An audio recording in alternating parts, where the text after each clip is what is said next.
A reading from the Holy Gospel according to John. Jesus came to a town of Samaria called Sychar, near the plot of land that Jacob had given to his son Joseph. Jacob's well was there. Jesus, tired from his journey, sat down there at the well. It was about noon. A woman of Samaria came to draw water. Jesus said to her, "Give me a drink." His disciples had gone into the town to buy food.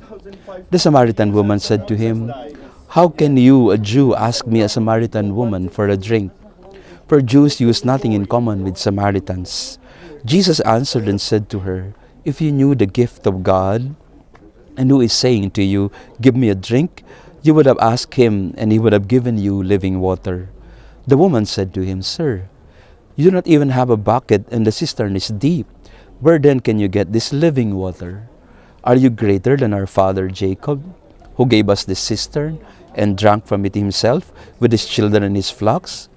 Jesus answered and said to her, "Everyone who drinks this water will be thirsty again. But whoever drinks the water I shall give will never thirst.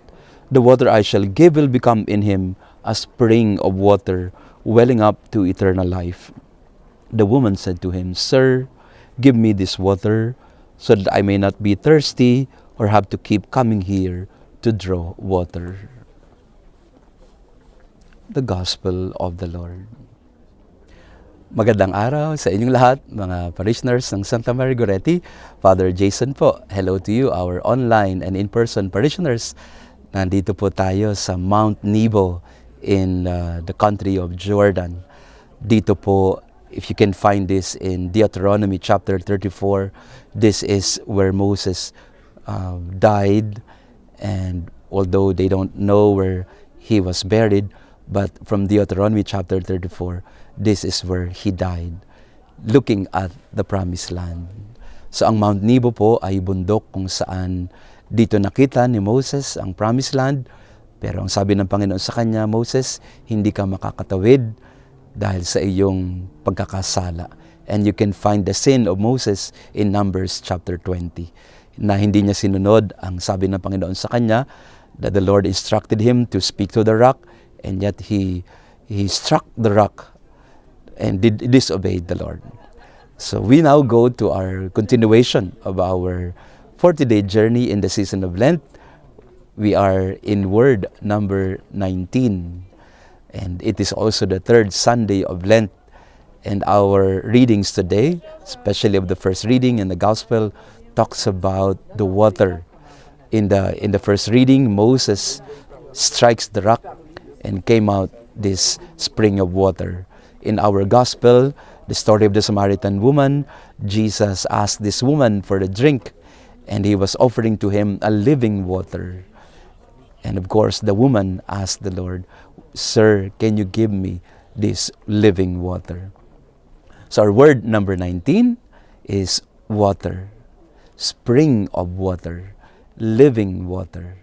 Kung paanong si Moises sa lumang tipan ay binigyan ng maiinom ang mga nauuhaw niyang mga kasama sa disyerto. They were in the wilderness for 40 years, and Moses provided not just manna or bread for them, but also water. And it was not, of course, Moses who gave them water and bread.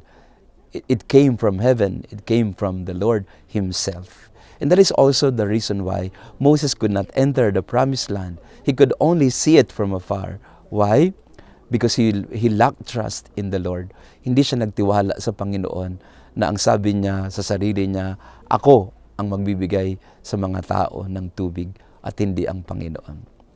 And the implication of that, the result of that, the consequence was that he could not enter the promised land. Of course, he would in the transfiguration, as we have heard in the last Sunday reading. But for our word number 19, water. Ang Panginoon, ang tubig ng buhay na nagbibigay buhay sa ating mga nauuhaw, sa ating mga nagugutom, sa ating maraming mga kalungkutan at hinahanap sa buhay. The Lord is the water that quenches our thirst for life, the water that quenches our thirst for justice, the living water that quenches our thirst for joy and happiness in our life. At my background, of course, is the bronze serpent that Moses asked to be built so that those who were bitten by the serpent would be healed every time they would look at this bronze serpent. Ang Panginoon ang nagbibigay sa atin ng kagalingan. Ang Panginoon ang nagpupuno sa ating mga uhaw sa buhay. Kaya sa inyo po, mga parishioners ng Santa Maria Goretti, I am praying for you. We are at the last leg of our journey here in the Holy Land. And I'll be back in a few days. And this word number 19 is so important for us because this is also the symbol of Easter. Water of baptism. Water that gives life. Dito po sa Middle East, may problema sila sa tubig. Hindi kagaya dyan sa Pilipinas, hindi tayo nagkukulang sa tubig. Pero ganun pa man, marami din sa atin ay nauuhaw. Hindi lang sa physical na tubig, kung hindi yung tubig na nagbibigay sa atin ng pag-asa. Tubig na nagbibigay sa atin ng kapayapaan. And I'm praying for all of you who are thirsting, longing for joy in your heart, longing and thirsting for justice, longing and thirsting for peace in your heart. I pray for you as we visit this place called Mount Nebo, and as also Jesus offers himself as the living water for all of us. On this third Sunday of Lent, and word number 19, let the living water that is Jesus quench all our longings and thirst in life.